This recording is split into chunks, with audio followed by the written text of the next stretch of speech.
Hello and welcome back to my YouTube channel जिसका नाम है AM to PM क्लासेस। आज हम लोग अपनी प्रश्नोत्तरी को आगे बढ़ाएंगे और उसके नंबर जो 45 था वहाँ तक हम लोगों ने 44 क्वेश्चन तक लगभग पढ़ लिए हैं। तो उसके आगे की जो प्रश्नोत्तर ही है जो आपके एग्ज़ाम्स के लिए काफ़ी ज़्यादा इम्पॉर्टेंट है, उनको आज हम लोग यहाँ पर पढ़ने वाले हैं। देखिए, संस्कृत के जो प्रश्न होते हैं ना, वो यहाँ से वहाँ घूमते ही रहते हैं। कभी वो MPPSC में आ जाते हैं, कभी वो झारखंड PSC में आते हैं, कभी वो TET में पूछ ले जाते हैं, कभी वो TGT में पूछ ले जाते हैं। तो ये प्रश्न उत्तर जो होते हैं ये एक जगह से दूसरी जगह पर घूमते ही रहते हैं। तो मैंने यहाँ पर बड़े से बड़े मतलब जो नेट JRF में भी पूछे गए हों और TGT में भी गए हैं और UPPSC के भी पेपर्स में आए हैं, तो उन सारे सवालों का यहाँ पे कलेक्शन आपको मिलेगा। तो चलिए फिर अब वीडियो को आगे बढ़ाते हैं और लेते हैं आज का तो पहला और वीडियो के क्रम में 45 क्वेश्चन। तो सवाल है, आप आपदा पद संतानो गद्यम आख्यायिका कथा इति केनोक्तम। ए भामेन, बी दंडिना, सी भरतेन, डी क्षेमेंद्र।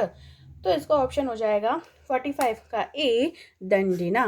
दंडी ने काव्यदर्श में गद्यों के लक्षण बताने में इस उक्ति का कहा था। ठीक है, यहाँ पे याद रखिएगा कि दंडी ने काव्यदर्श लिखा था और वहाँ पर उन्होंने ये गद्यम आख्यायिका का लक्षण, गद्य का लक्षण बताते हुए ये उक्ति दी थी। चलिए अगले सवाल पर पढ़ते हैं। दंडी प्रणीत काव्यदर्शे कति परिच्छेदाः सन्ति। ठीक है, यानी कि दंडी के द्वारा लिखे गए काव्यदर्श में कितने परिच्छेद हैं? ए 8, बी 6, सी 4, डी 3। तो इसका ऑप्शन हो जाएगा सी 4। कितने दिए हैं? 4। यहाँ पे जान लीजिए कि कौन कौन से दिए हैं। तो एक उन्होंने दिया है, पहला उन्होंने दिया है संस्कृत। ठीक है, पहला उन्होंने दिया है संस्कृत, दूसरा उन्होंने दिया है प्राकृत। ठीक है, तीसरा उन्होंने दिया है अपभ्रंश और चौथा उन्होंने दिया है मिश्र। ठीक है, तो ये 4 उन्होंने परिच्छेद दिए हैं। ठीक है, चलिए आगे सवाल बढ़ते हैं। अगला सवाल है, श्रृंगार प्रकाशः केन लिखितः। श्रृंगार प्रकाश किसने लिखी है?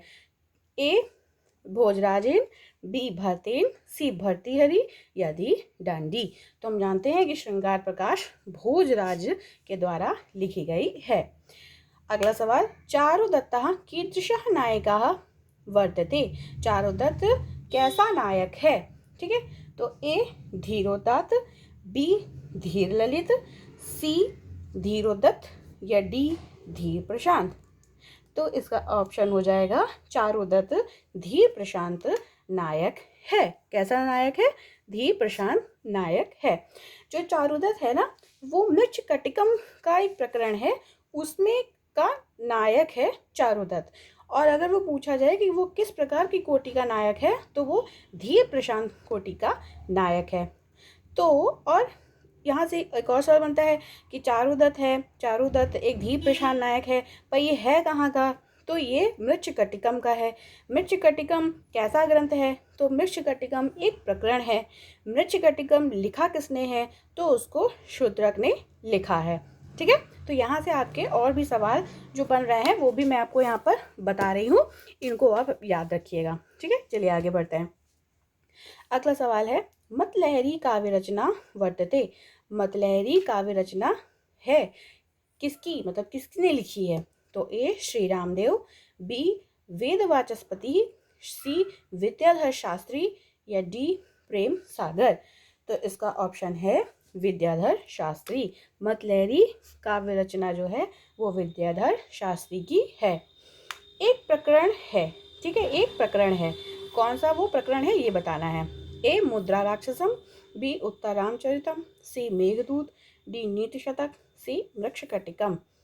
तो हमारा यह ऑप्शन सही हो जाएगा। एक प्रकरण है वो है मृच्छकटिकम।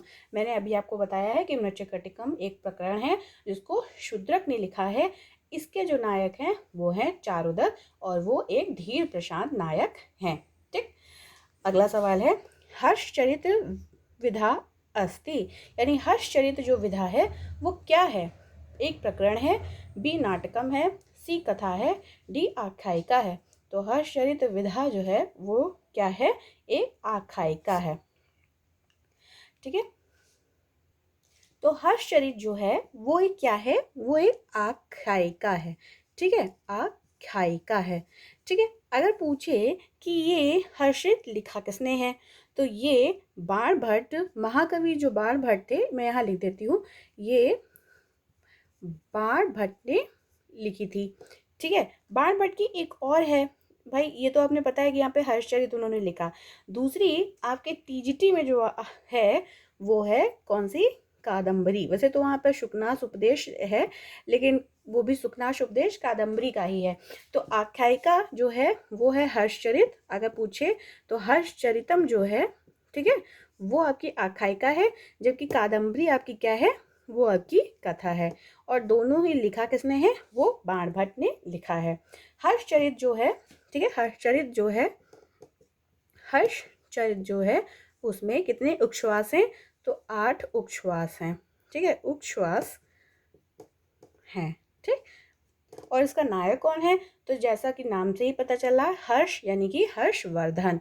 तो इसके जो नायक हैं वो हैं हर्षवर्धन। ठीक है, तो यहाँ से आपके और भी सवाल हो जाते हैं कि हर्षचरित लिखा किसने है, तो वो बाणभट्ट ने लिखा है। बाणभट्ट की दूसरी कौन सी है, तो वो कादम्बरी है। जो हर्षचरित है वो एक आख्यायिका है, कादम्बरी जो है वो कथा है। हर्षचरित में कितने उच्छ्वास हैं, तो 8। ये भी पूछा सकता है कि हर्षचरित को किस में बांटा गया है, वो गद्य है, प्रकरण में है, उच्छ्वास में है, मतलब और भी कुछ पूछा जा सकता है।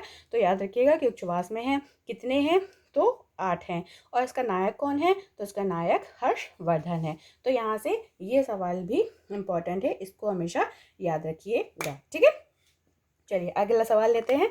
नायिका रहित नाटकम अस्ति, नायिका रहित नाटक है। ए स्वप्नवास वदतम, बी मेघदूत, सी मुद्रा राक्षसम, डी वेड़ी संहारम। तो हमें पता है कि नायिका रहित नाटक जो है वो है मुद्रा राक्षसम। ठीक, मुद्रा राक्षस नाम का जो नाटक है वो एक क्या है, नायिका रहित नाटक है। नेक्स्ट क्वेश्चन, शिशुपाल वधस्य प्रथम सर्गे छंदः प्रयुक्तम अस्ति। ए उपजाति, बी वंशस्थम, सी पुष्पिताग्रा, डी मालिनी। तो शिशुपाल वध का यानी कि शिशुपाल जो नामक आपका जो एक महाकाव्य है, तो उसको जो है ये आपका बृहत्तरी के अंतर्गत आता है। तो ये जो है वंशस्थ छंद में लिखा गया है। ठीक है, इसको याद रखिएगा। अच्छा, अगला सवाल, रामायण तिलकम इस टीका को लिखा है। तो ए मल्लीनाथ, बी राम वर्मा, सी विशाखदत्त, या डी नीलकंठ। तो इसका ऑप्शन है राम वर्मा। अगला सवाल, क्लेशा फलेन ही पुनर्नवताम विद्यते। यह पंक्ति है, तो यह पंक्ति है कुमार संभव की। आपको पता होगा कि कुमार संभव जो है वो कालिदास द्वारा लिखित है। ठीक है, अगला, महाभारत पर भारत भवदीप टीका किसने लिखी है। तो महाभारत पर भारत भवदीप टीका लिखी है किसने, ए मल्लीनाथ ने, बी नीलकंठ ने, सी कालिदास ने, या डी विमल ने। तो इसका ऑप्शन सही हो जाएगा बी नीलकंठ ने।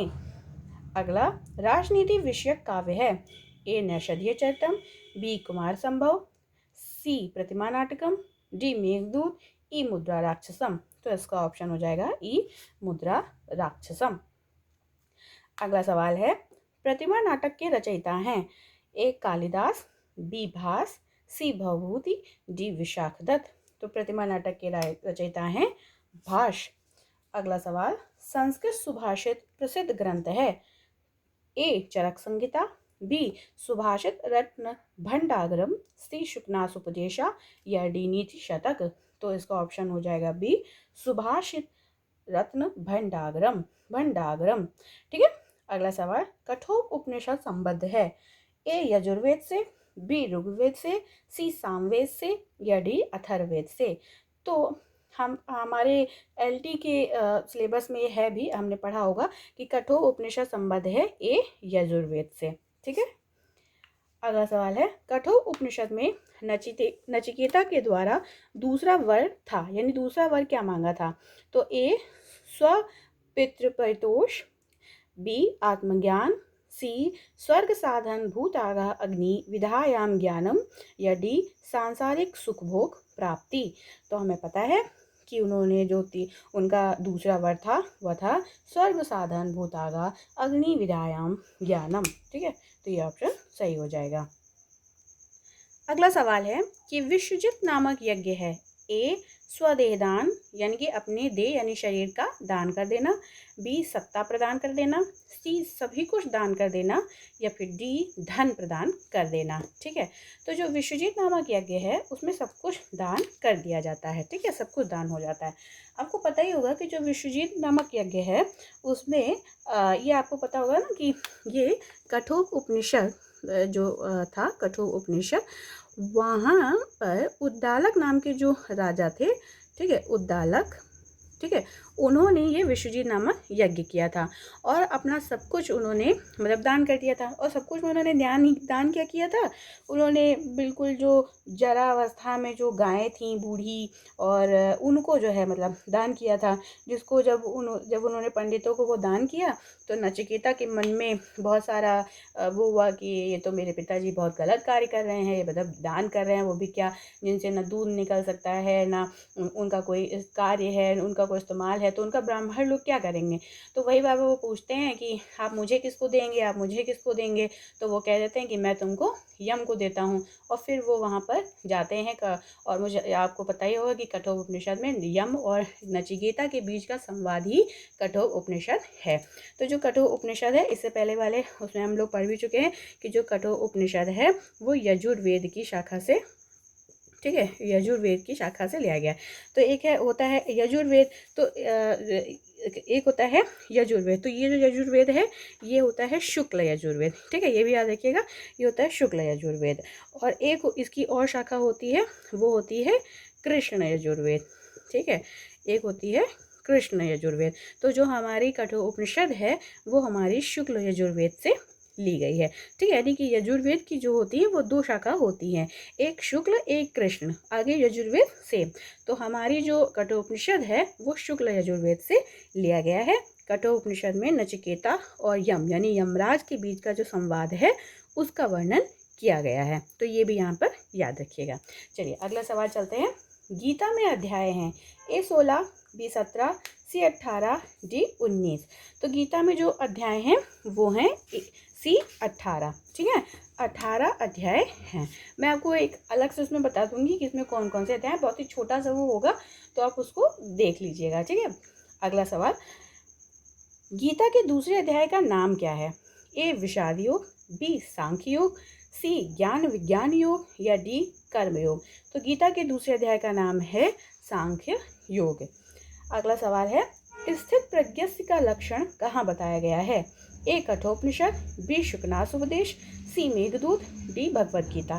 तो स्थित प्रज्ञ का जो लक्षण है वो भगवद गीता में कृष्ण के द्वारा बताया गया है। अगला सवाल है, महाभारत में गीता पर्व कहाँ से लिया गया है। काफ़ी इंपॉर्टेंट सवाल है। महाभारत में गीता पर्व कहाँ से लिया गया है, ए भीष्म पर्व, बी शांति पर्व, सी उद्योग पर्व, डी सभा पर्व। तो महाभारत में जो गीता पर्व है वो भीष्म पर्व से लिया गया है। भीष्म पर्व से इसलिए कहते हैं क्योंकि जब कौरव और पांडवों का युद्ध था, होने जा रहा था, तो शुरुआत में जो कौरवों के सेनापति थे वो भीष्म थे, इसीलिए इसको भीष्म पर्व कहा जाता है। ठीक है, और ये तो पता ही होगा आपको कि कृष्ण ने अर्जुन को यहाँ पर उपदेश दिए थे, उन्हीं को गीता के उपदेश कहा जाता है। अगला सवाल, वाल्मीकि रामायण में कितने कांड हैं, ए 7, बी 8, सी 9, डी 10।